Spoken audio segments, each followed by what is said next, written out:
Good morning and welcome. Thank you so much for joining us this morning for COVID-19 and Race, a discussion about mental health and the emotional well-being of African Americans in St. Louis. My name is Atia Thurman. I'm Associate Director for the Clark Fox Policy Institute. And we're so grateful to have you all here today. I'd like to introduce my co-host and moderator, Cynthia Williams. Good morning, my name is Cynthia Williams. I'm the Assistant Dean for Community Partnerships here at the Brown School. Welcome to everyone and especially to our esteemed panelists. That's right. This is the second in what is now a expanding series in the discussion about the disproportionate impact of the pandemic on communities of color. We hosted a first one about exactly 1 month ago, and it was so well received, and we're so grateful for everyone who joined us. And the call was to do this, to do more. The call was that it was not enough. This conversation is so magnanimous and has so much impact on so many people in St. Louis. And so we were asked to continue the conversation. And so here we are today, joined by just a really dynamic panel of civic leaders who this subject matter is very close to their heart, to their soul, and to the work that they do.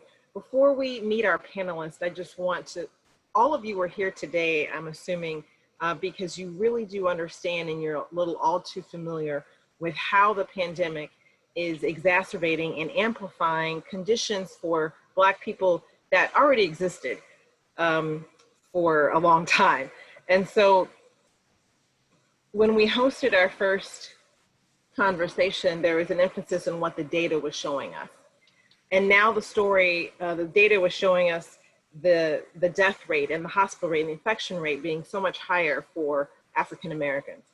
And now what we're seeing is the other part of that story, and that is the mental and emotional impact of that. We are in for what may be a very long period of mourning as this pandemic continues to take lives and disrupt our families and our neighborhoods and Black citizenship and leadership as well.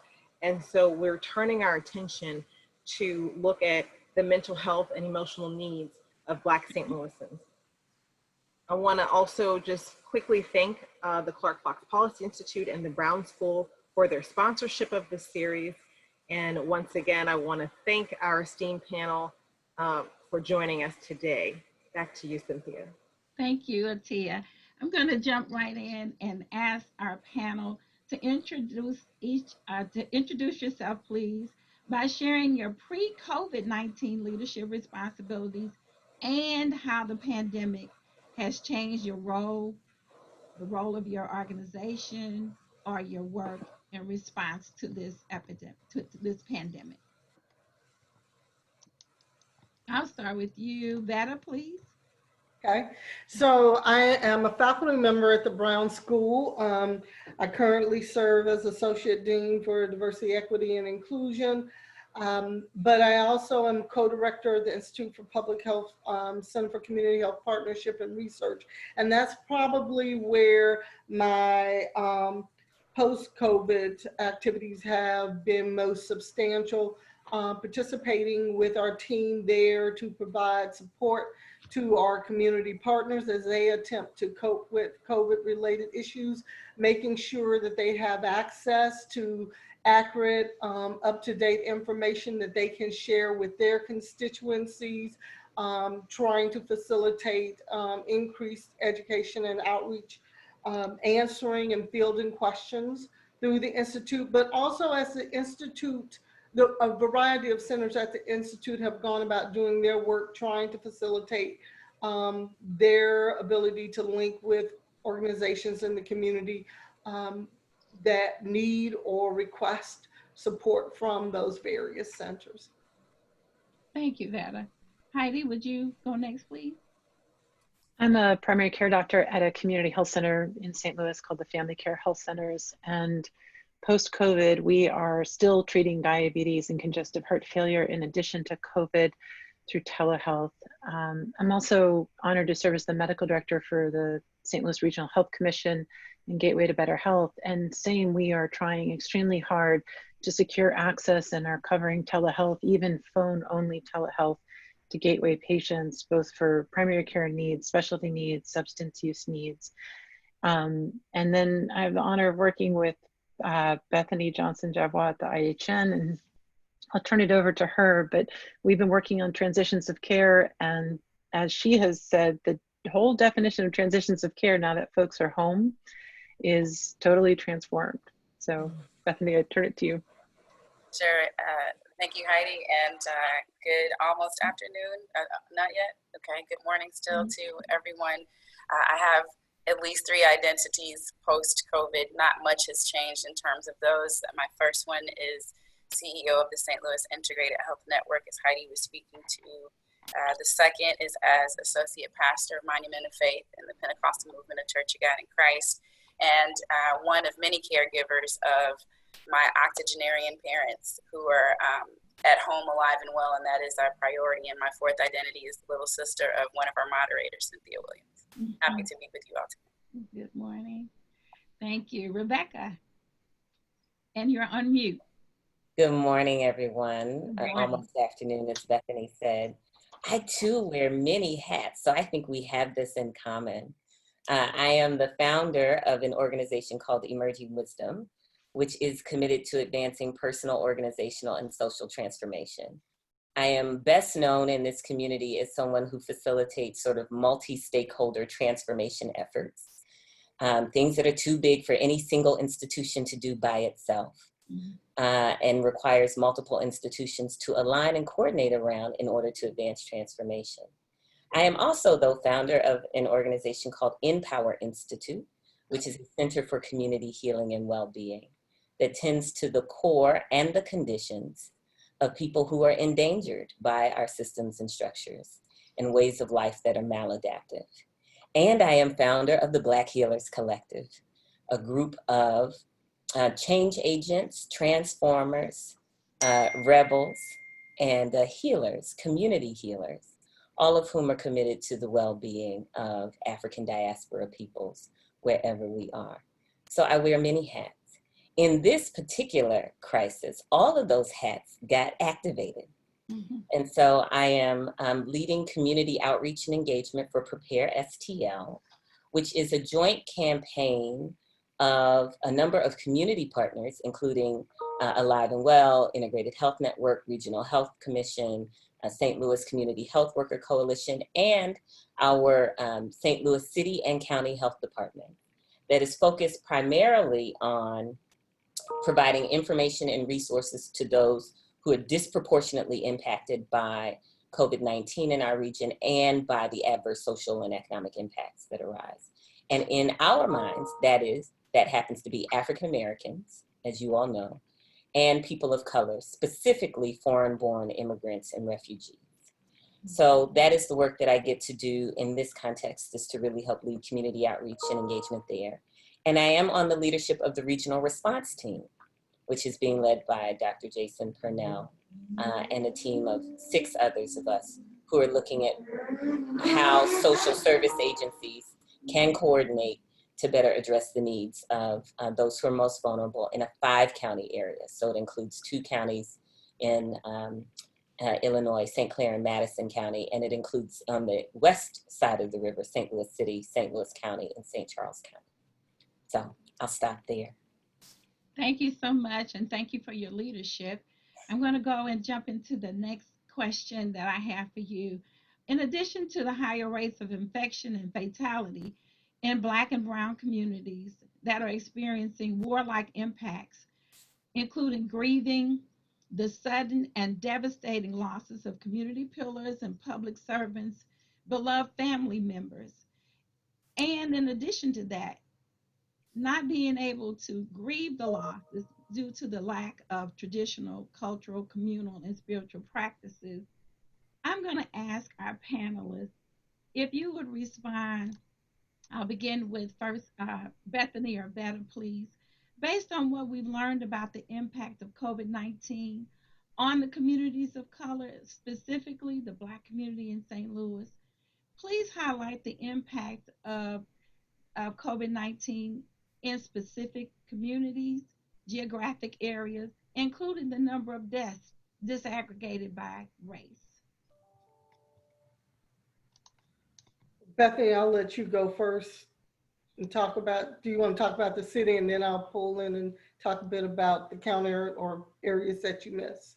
Sure. So just, I want to make sure that the audience members understand that as we try to answer what seems like a very specific question, disaggregating deaths by race, the ability for us to have to actually give you this information took pre-phone calls, tag teams, going on multiple websites, going deep into those websites, having to tally the numbers, having to make sure that it was correct in order to give you the information. So just so you know, again, as we talk about racial equity and disaggregating data, which sounds like a beautiful sentence, the ability to actually do that takes almost a militance on your part to want to know it, to get it. So that being said, today, the city of St. Louis numbers, which is recorded differently than the counties, there have been 117 deaths as of 5/27/20. Of the 117 deaths, 64% are African American. In a city that is around 50-51% African American, 35 out of the 117 deaths have been white. And from a gender breakdown, it's pretty close to 50-50 with a slight edge toward African American male. And you see a similar pattern in the county. My data are not as detailed. I think in all of this, it is important to know that much of this data has not, the racial breakdown and ethnic breakdown has not been reported. Even for the state of Missouri, the tracker that I use is reporting that about 85% of the data is broken down by race for cases, about 95% for deaths. So in this state, we have the best data for deaths. And I want to emphasize that even in the state, there is significant disparity for African Americans. The case rate is about 39%. The racial death rate is about 38%. And we are nowhere near those numbers in terms of percentage of people in the state of Missouri. For the county, there have been, at this point, the last data point that I had, 4,226 confirmed cases, 345 deaths. Of that, about 54.1% of those deaths where race is known were African American, about 49.5%. Well, 41.41% of the cases, 49.5% of the deaths. Hard hit is North County. There have been certain areas west and south where we've seen some clustering, but hardest hit is North County, particularly that Spanish Lake area. Zip code 63136 has been particularly hard hit. But you can see the deaths spread around North County. And I want that to be in context because we saw this early. But if you looked at where the testing was, it was very late to North County. But you could see fairly early that North County was being hit quite hard. And I say that as a resident of North County. People were very much aware that they were seeing something they had not expected to see. As a follow-up to that question, what resources have been dispatched to address the impacts of COVID-19 in the geographic areas that you mentioned? And I'll open that up to the panelists. I think I'd elevate Rebeccah to be able to answer that most comprehensively. Yeah, there are a number of things that we're doing. On the Prepare STL front, I should say our primary focus, our focus is African Americans, right? In African Americans and people of color, but specifically in the places that we know are hardest hit, right? So we are primarily focused on North St. Louis City, North St. Louis County, and portions of South St. Louis City. We have 20 target zip codes, and it will not surprise you that initially the way that we picked those zip codes was by tracking around where we had the highest incidence of poverty, right? That poverty correlates with race should not be surprising. But what is not surprising, but deeply hurtful, is that also once the data came out around where infections were taking place, because when we first started this grassroots campaign, the infection data was not available when we started. So we knew predictably that if we could look at where race and income were, race and poverty were, we would probably find high incidences or high of infection. And unfortunately, that proved true. So the 20 zip codes that were our target zip codes also subsequently were the places where we found the highest rates, highest incidence of infection, right? That's not a news story, but every time we encounter it, it should take our breath away. So we have focused on 20 zip codes, given what our capacity is and given where the need is, where those three things, where race, where poverty, and where infection come together. And in those spaces, we have done street canvassing. So that means that we hit, especially during the shutdown, we hit every grocery store, convenience store, laundromat, gas station, pharmacy, liquor store, beauty supply, health center, check cashing store, early childhood education center in those zip codes. We sent canvassers who were properly protected out to post public health information about what does this virus look like, who is most at risk, what can you do to stop the spread, what should you do in the event that you yourself feel sick, what should you do if you are struggling, right, in terms of how you feel, right, if you feel more anxious or any of those things, where can you go? What should you do if you need food assistance, utility assistance, rent assistance, employment, right? So we posted that information up in all of those sites. And it turned out that as of the end of, I think we've done this, we've been at it now, canvassing probably for 7 weeks. We have hit more than 1,000 hotspots. So we also use in those spaces, when we first went, we noticed that no one had PPE, not essential workers who were there, and nor were the people who were entering into those establishments for service. And so after our very first canvass, we made PPE protection a core component of what we do. And at all of those spaces that we've gone, we've given PPE kits that include masks, gloves, how to properly use PPE and those things. And by next week, we will do a distribution of, 90,000 more PPE supports. We've hit all of our childcare centers in those spaces and did a distribution of 30,000 surgical masks and KN95s and others and reopening guides. So we have done our best to try to hit these spaces where we know our community members are. I think the last thing I want to say, and then I will fall back, is that the reason why we chose to canvass, we do have a full-fledged communications campaign that focuses on indirect communications methods. So TV, radio, print, all of that. But when we are talking about African Americans and people of color, the truth of the matter is we are highly relational people. And so indirect methods by themselves are not sufficient to be able to convince us about what needs to happen, especially since often those indirect channels, whether or not they're media sites, government sites, or healthcare institutions, we often don't trust. And for reasons that are often legitimate. So it means that we have to hear this information from multiple sources, not just the usual sources, and from people who look like us and who are living through the same kinds of hardships and conditions and questions that we are.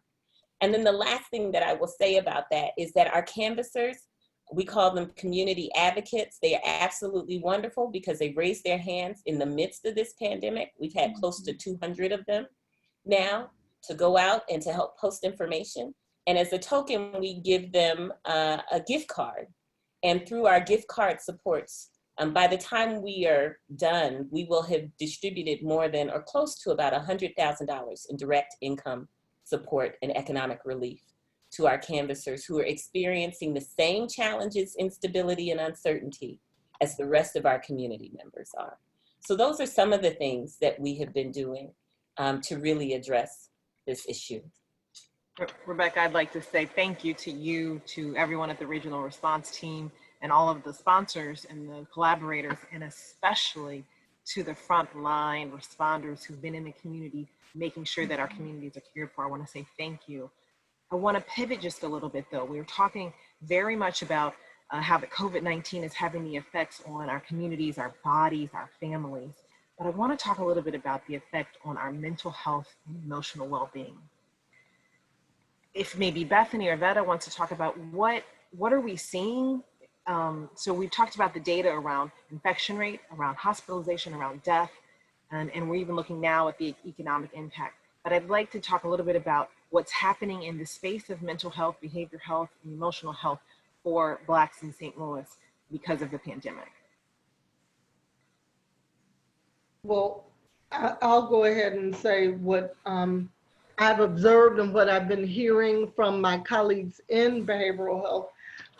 We know that along with other care needs, physical health needs, behavioral health needs suffered during the lockdown because a lot of people were afraid to go in for appointments.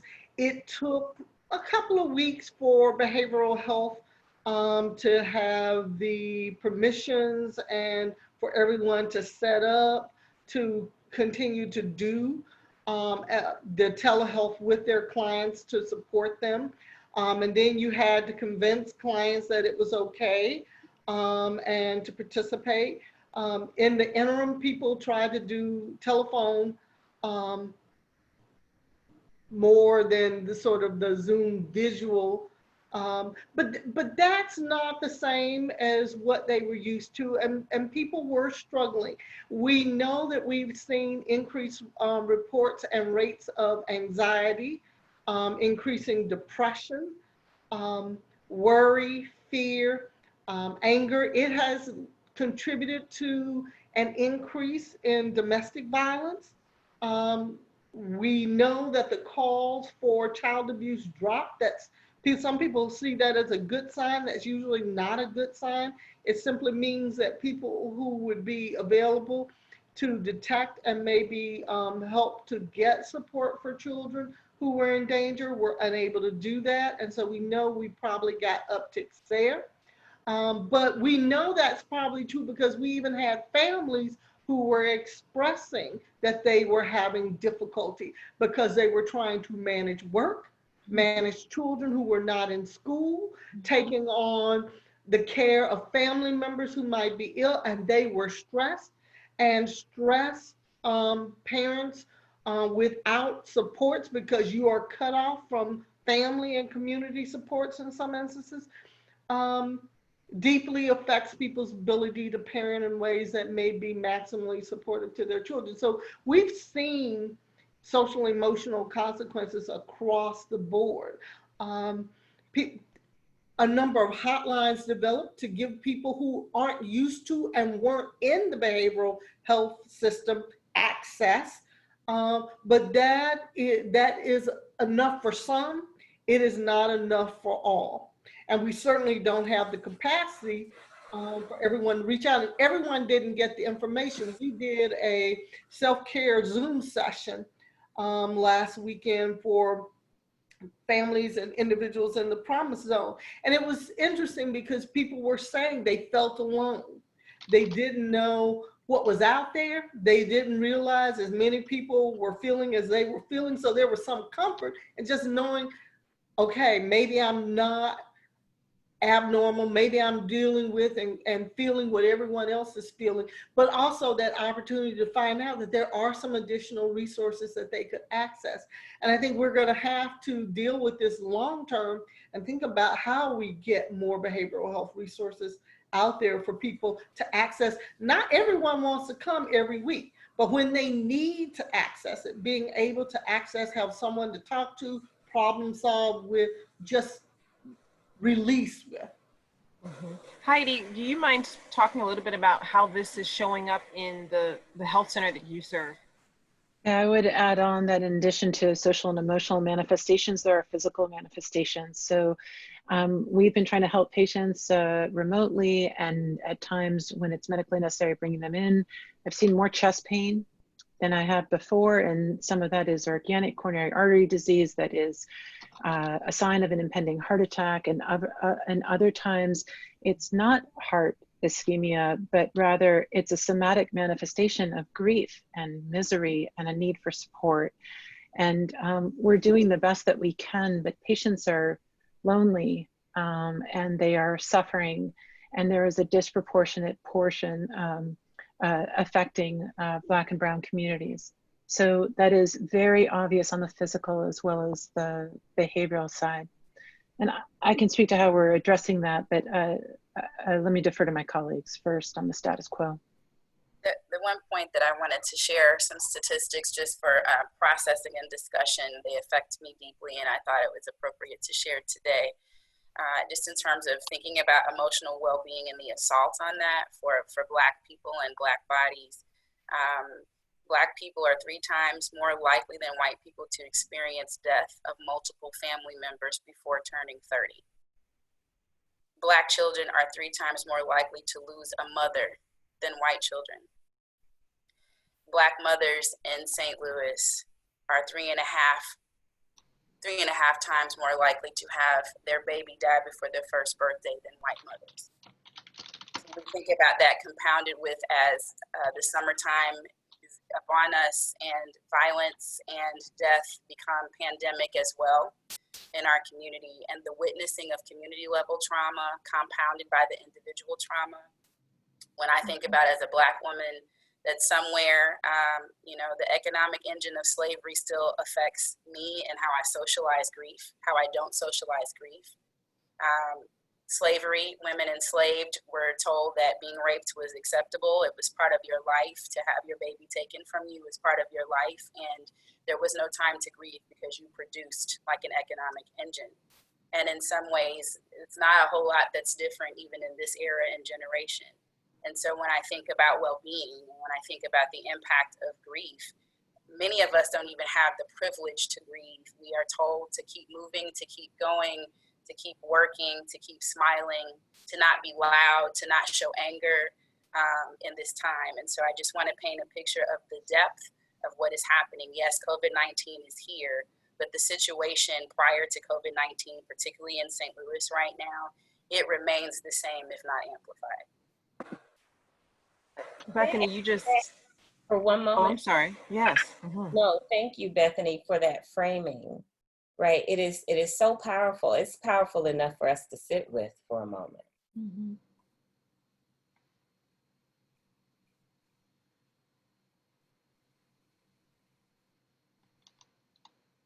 We are asking people to adopt help-seeking behaviors. Right, if you need help, call. Right? If you need help, reach out. But we are asking communities of people to adopt help-seeking behaviors when historically their requests for help have gone unanswered. Summarily ignored, derided, debased, ignored. So, I mean, we can talk about this in really large. We can talk about this at the level of the collective, but I want to also talk about this for a moment in a personal way. That if I have had an experience, and I have had an experience in the course of my life, as we think about ACE is all of those things that get that trip us up. I have had in the course of my life a number of experiences where I needed help and I did not receive it. And then the conditioning that happens as a result of that is often if I need help and I ask and I don't receive it, then at a certain point I stop asking for it. Because I don't expect that my needs for help will be met. And there is a suffering there. There's a lament and a grief there too. So as we talk about centering well-being and trying to get people into help-seeking postures, part of what we have to undo is all of that legacy, which still exists, of having our needs go unmet and our emotional states not at all considered important.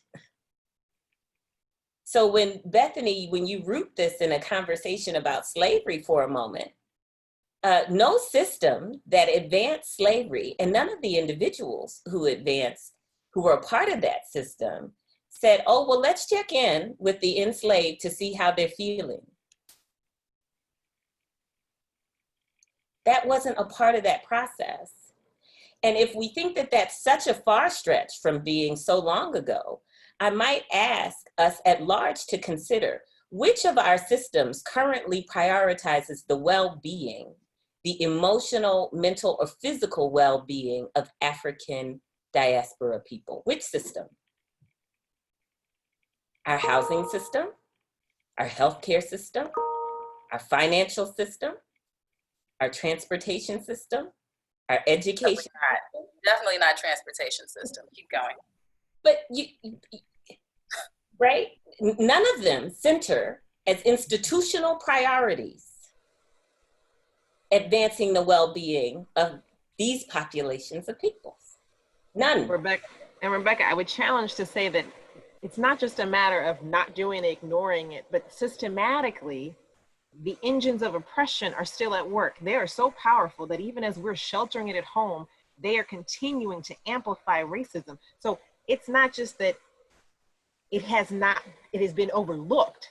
Oh, it no. has been deliberately and strategically denied and withheld from the African American community. Yep. Deliberately and strategically. I want to talk about the history around our mental health needs, the history of the challenges that we already faced pre-COVID-19. There were barriers already in place around historic mistrust, around access, around cultural traditions. There were barriers already in place to emotional and mental well-being.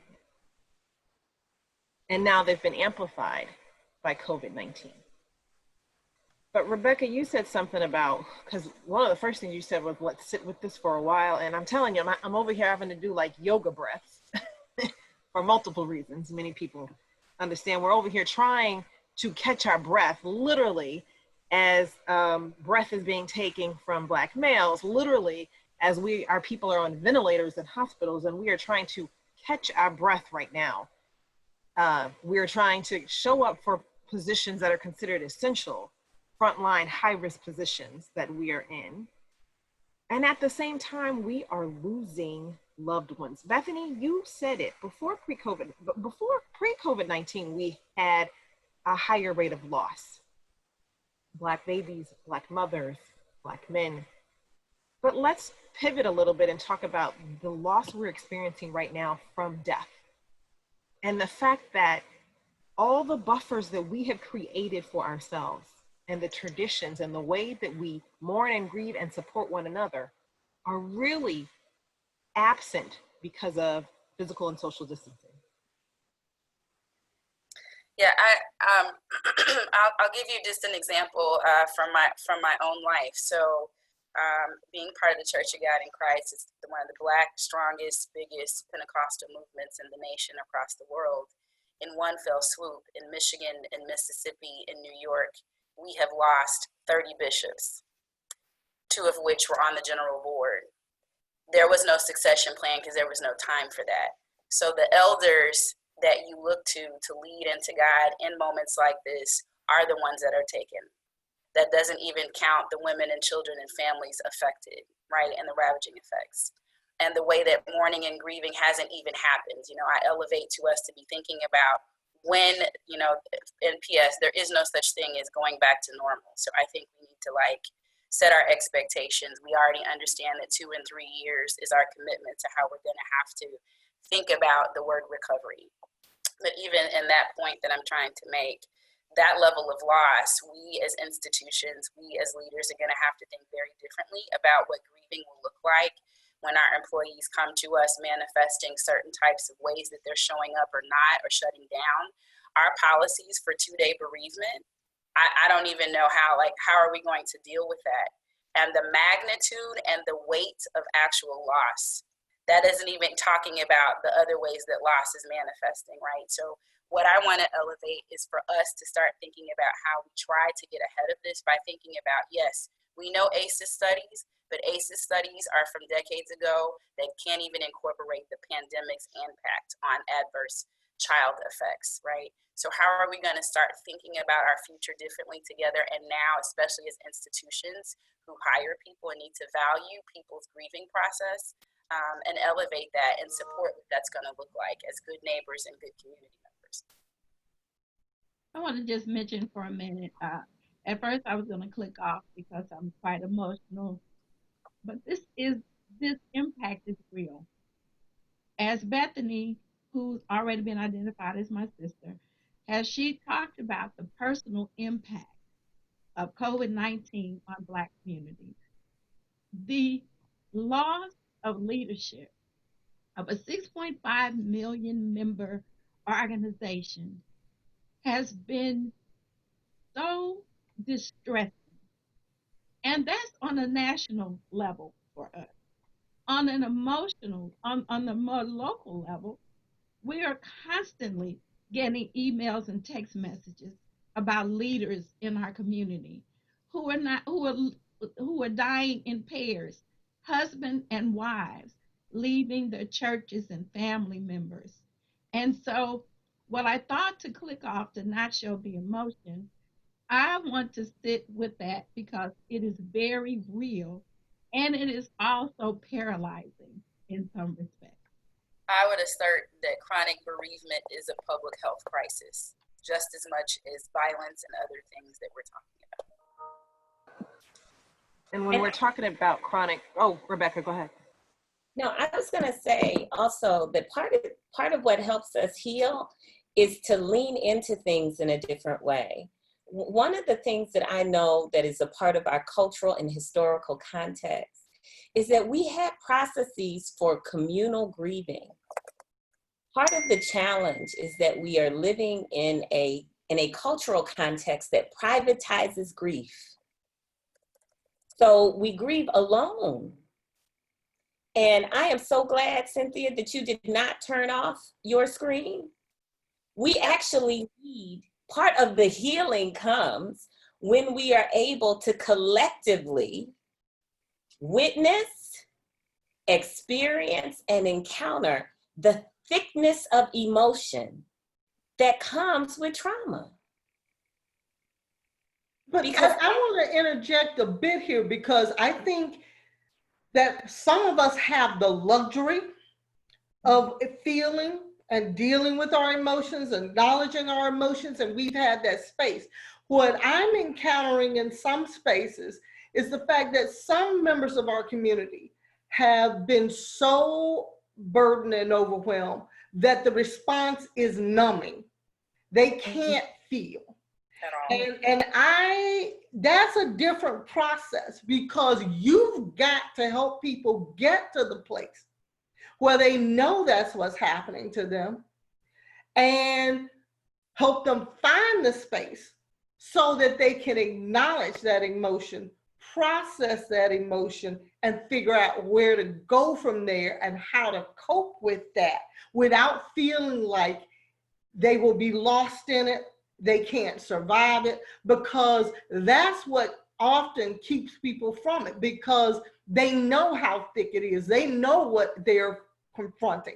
And the fear is, if I open that door, I can't get through, I can't get over it. And so we have to be thinking about all of those people, and that's a substantial number of people, particularly among our youth, that we have to help get to that point, because that's the point where you can once again be fully human. I agree, Vetta, which is why we need community, right? It's why we need community. There is a saying that life doesn't give me more than I can handle. And I actually, or life doesn't give you more than you can handle. I actually don't believe that unless the second you is plural, right? Life doesn't give you individual more than you plural can handle. So this is when we really need community, right? When we really need community to help us move through the thickness of what we're feeling. And we also need good modeling, which is why Cynthia keeping her video on was good modeling, right? Because what it indicates to me is that it's okay to feel something other than numb. And if that never gets reinforced in any of the places or spaces that I'm in, right? And towing the line is what gets reinforced, which we know it often does, because that's necessary for us to be able to work right, and function. We need other people who are showing us something different and who are with us in it, right? And that can be therapeutic support, but therapeutic support by itself, while necessary, is not sufficient, especially in the absence of real and working community. So we need community presence. We need that in addition to special expertise, which is also very useful, to help reinforce for us that we can actually feel something other than numb. Right, and so again, I thank you, Cynthia, because every time we do that for each other, every time Bethany calls and says, well, how you doing? And I can say, I'm not okay. Or she can say, no, really, how are you doing?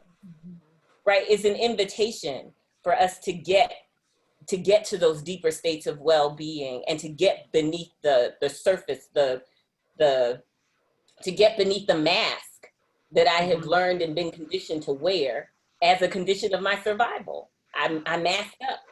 Yeah. But when she says, I actually see you, right, then that makes the difference.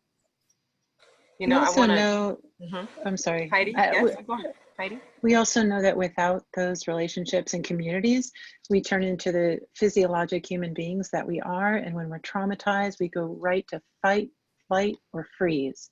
And so when patients come in and they're numb and they have had horrific trauma and tremendous bereavement, and they tell me that they're tired, like our communities, our neighbors, our medical providers need to understand the impact of trauma and what that looks like.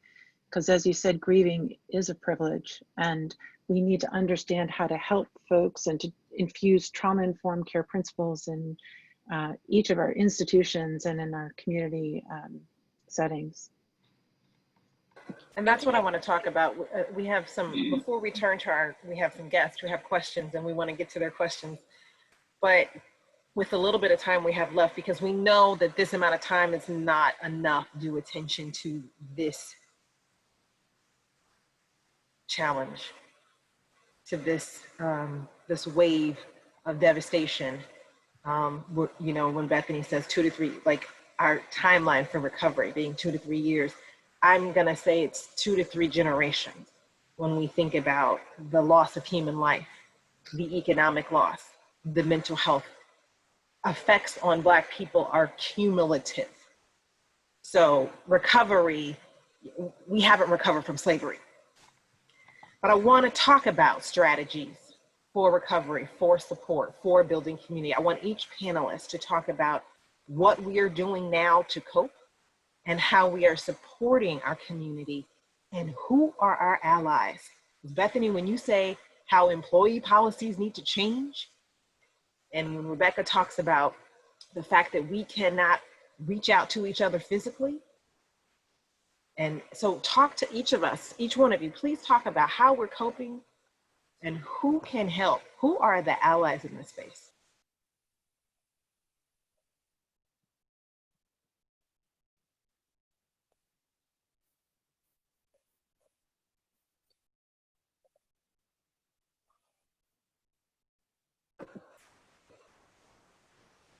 Bethany or Heidi or Vetta?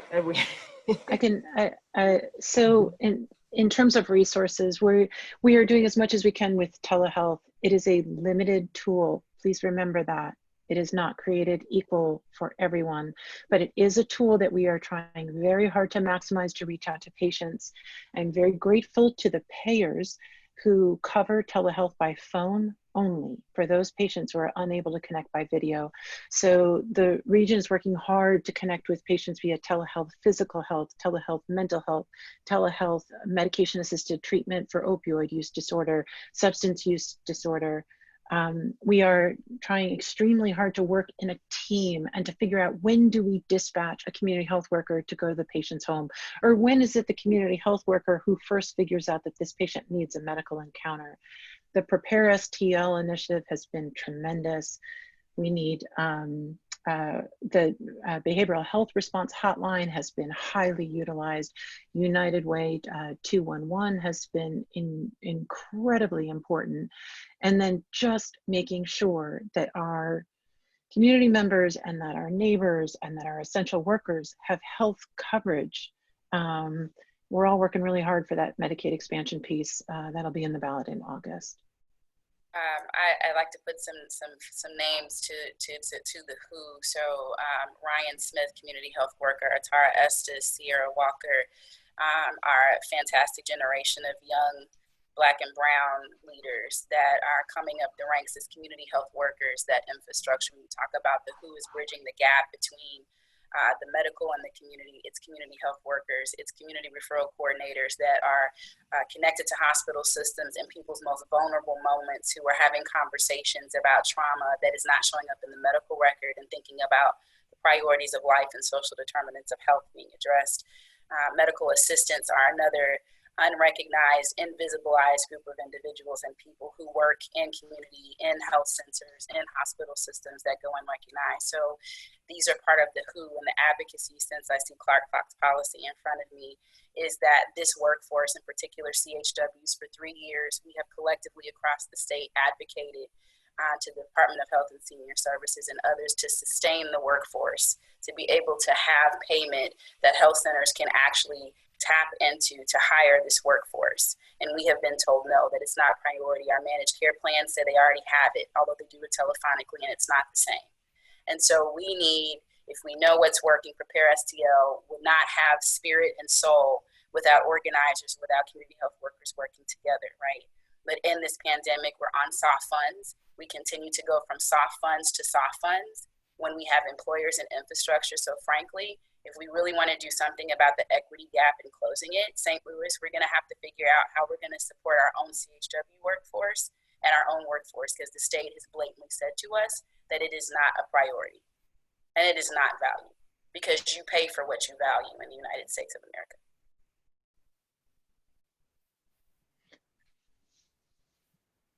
I would also add that we need to continue to infuse behavioral expertise in every medical setting. It should be so normal that in the same way that when you go to your doctor, you don't think twice that a nurse is helping you. There should be a behavioral health consultant helping you as well.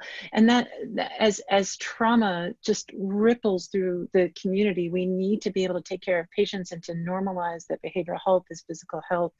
And so we're working on that, but we need to protect that very intentionally as we move forward.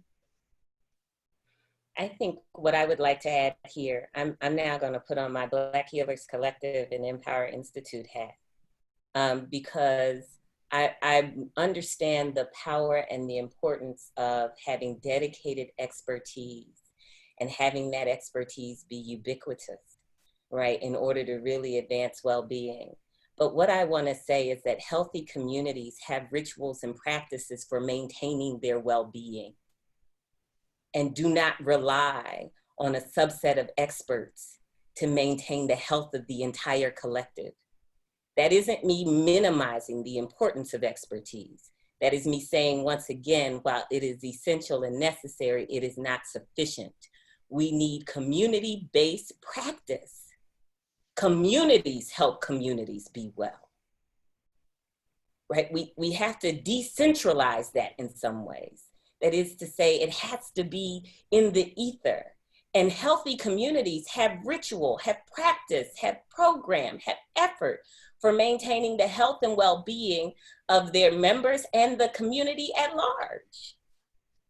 So what is it that everyday folks who don't have letters behind their names necessarily, and who may be in relationship with people who do, but who may also not be in relationship with people who do, because we know that our systems don't operate yet as such where I could go to every person and say, do you know a therapist that looks like you, that understands where you are and what you need,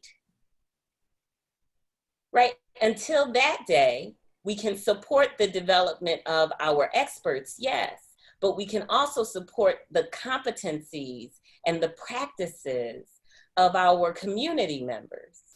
So we all come into this world with ears.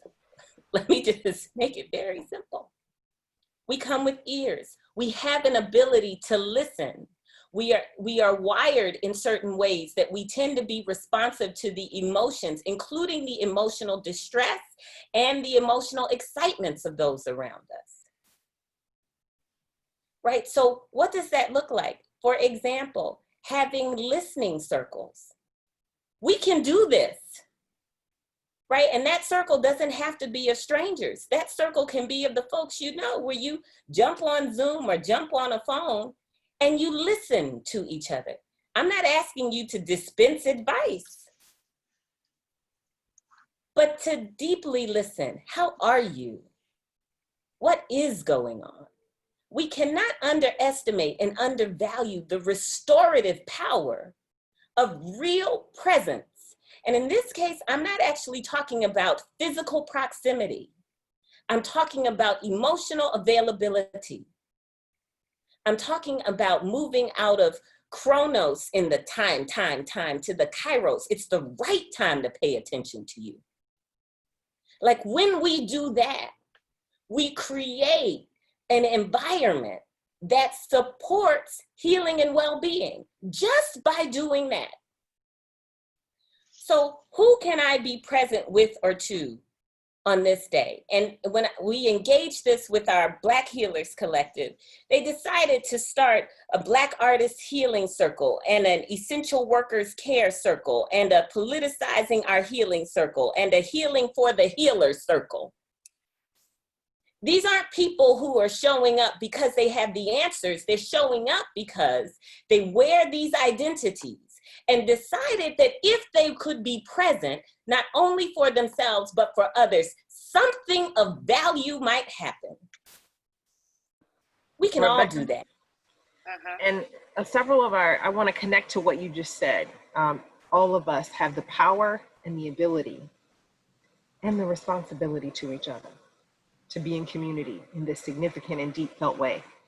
We often have lift up before we get off, because I don't think these people have gotten the credit that they should. There's a group of Black, some are politicians, some are church leaders of various faiths, but when in North County, when nothing was happening and no one was there, these people organized and took care of their community. They got food to people, they got resources to people, they were communicating about how to stay safe, and they were taking care of the community business, the day-to-day business that could not stop anyway.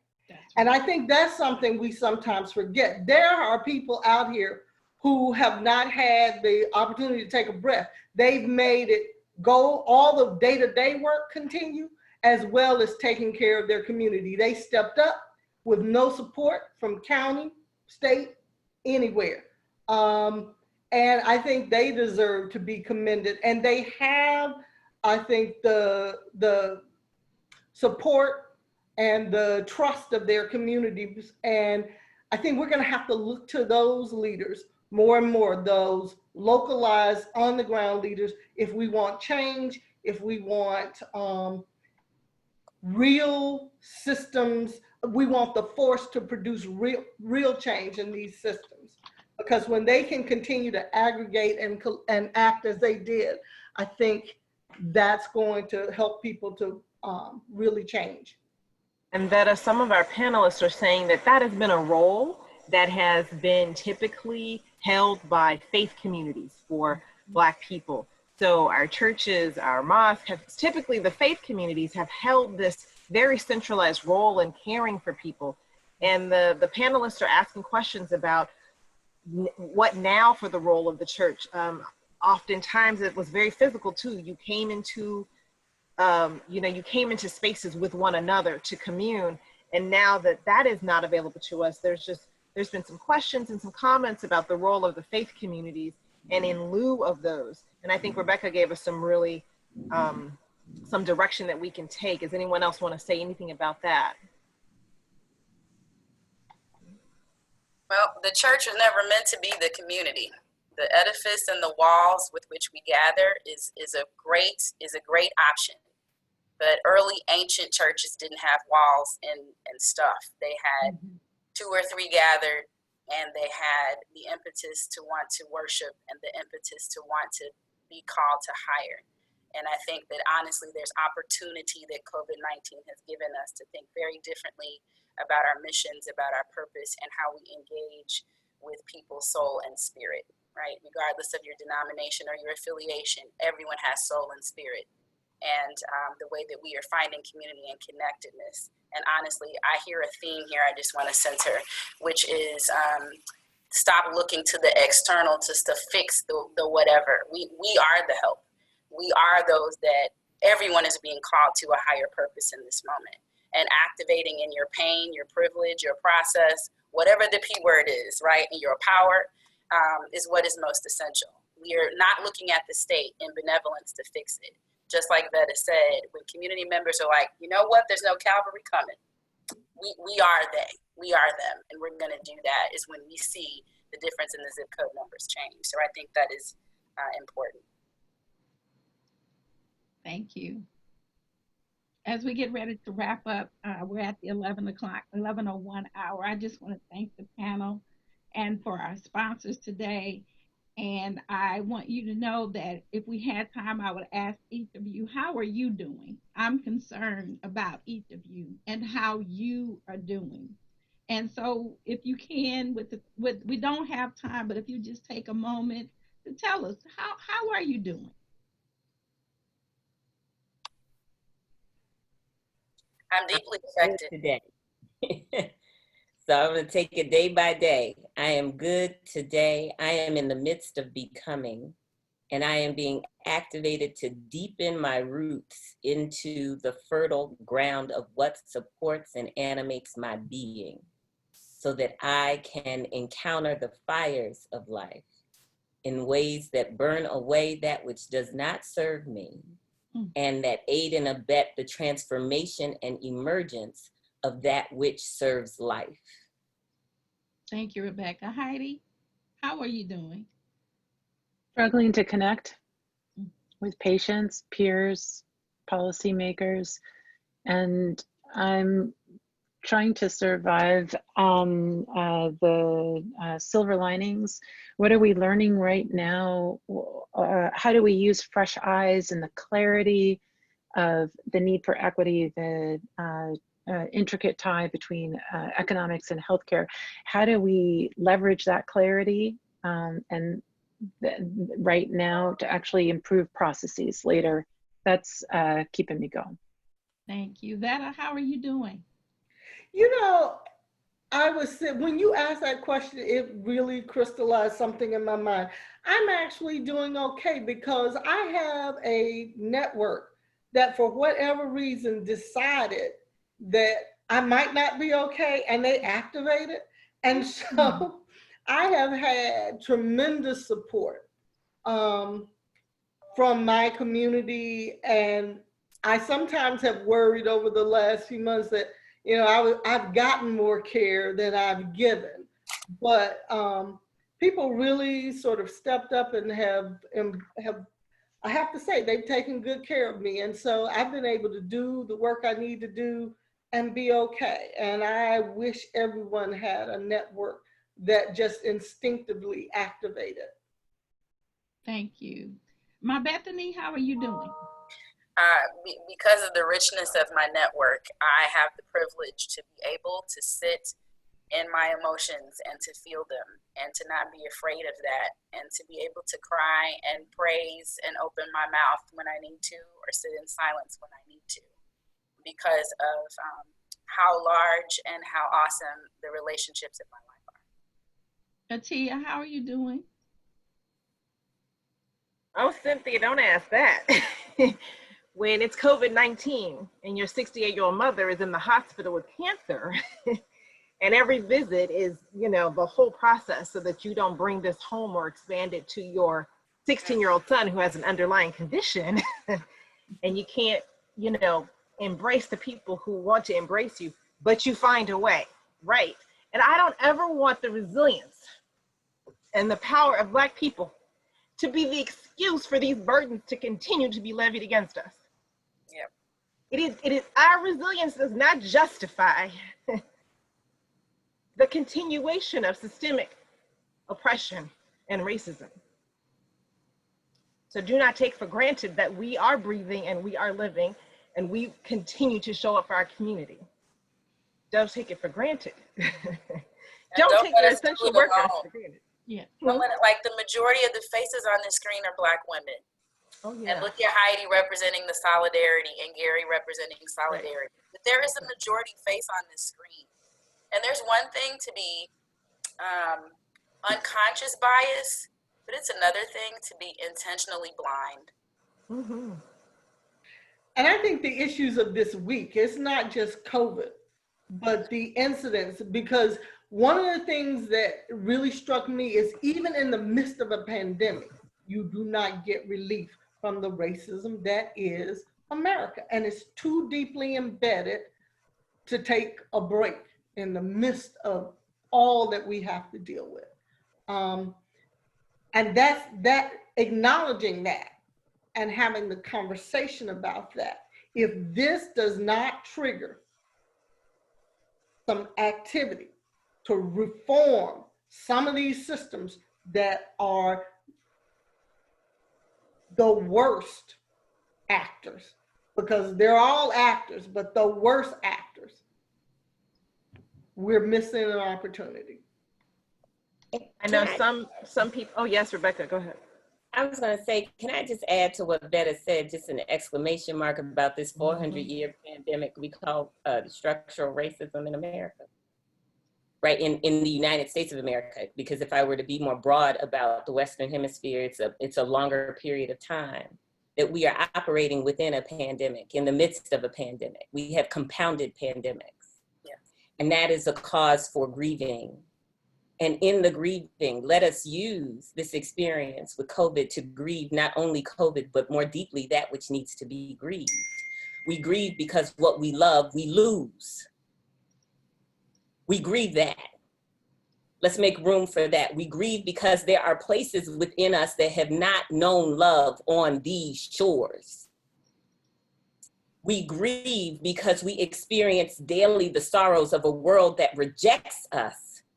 And we see that when officers place their knees on our neck, or on Saturday when right at the intersection of my house, a sister was put in a chokehold by police because she was angry at being discarded in a love relationship. We grieve because what we deserved, what we expected, what we wanted, we did not receive again and again and again and again. This is why we grieve, because of the unhealed suffering and trauma that we experience every day. And that is a part of the legacy. We got to grieve all of that. We got to make room for all of that. And I know it's a vast and it's a mighty ocean. But I also know this, that each life makes its medicine, that when we are able to heal what hurts, we are making medicine. And I know that those who have experienced great suffering and managed to survive, because we don't all make it, but those of us that have experienced the suffering and have managed to survive and have managed to help make life just a little bit better for somebody else have potent, powerful medicine. We are well not in spite of our wounds, but because we use the wound, we use the pain in ways that then helps to create medicine that can heal us and others. I hold on to that. Part of my strength has to do with the fact that I'm a Black woman. This identity, this time, these shores, and all that it brings with it. And I own that. And I call on that in this crisis and every other one that will come, the stuff I don't know that's coming and the stuff that's here that I still have to work through. I'm done. You know what? That's my sister, Rebeccah, who's been part of my listening circle for 20 years or longer. My heart to all of you. I want to say thank you to our panelists, to the 50 plus people who have stayed past the 11 hour, because when we ask people to make space for this, then we need to make the time and space for this. I want to challenge the people who are listening that if you are an actor in systemic oppression and racism, then you have time in this lifetime to become an advocate for racial equity. It is not too late. And if the pandemic hasn't moved you, if Michael Brown didn't move you, if 400 years haven't moved you to change from being an actor in the system to being an advocate, we hope something today moved you, because you heard from some of the most dynamic leaders in our community right now who are looking after the well-being of the most impacted by COVID-19. So I want to thank our panelists again. I want to thank everyone who joined the conversation, who stayed on after 11 o'clock. I want to ask that you will take up one thing that you can do differently. If you are an employer, if you can influence employee policy, if you are a health provider, if you are a mental health provider, if you have ears, who told us if you have ears, I want you to listen to somebody today. That's right. And I want you to think about, there's some policies coming up on the horizon. We're in an election year. I want to challenge everybody to think about the policy and systemic changes that need to happen to end the 400-year pandemic that Black people have been in. All of us can be advocates here. We no longer need to be actors. We no longer need to be passive in upholding systems of oppression and racism. Thank you so much from my heart. Thank you. And mine as well. Thank you for this platform. Thank you to each of you. Thank you for the strength that you've given me. Much love to all of you. Thank you. Join us again Thursday, June 11th at 10 a.m. Put it in your calendars right now. 10 a.m. Thursday, June 11th. We're going to talk about political action and power in the face of adversity. Thank you so much.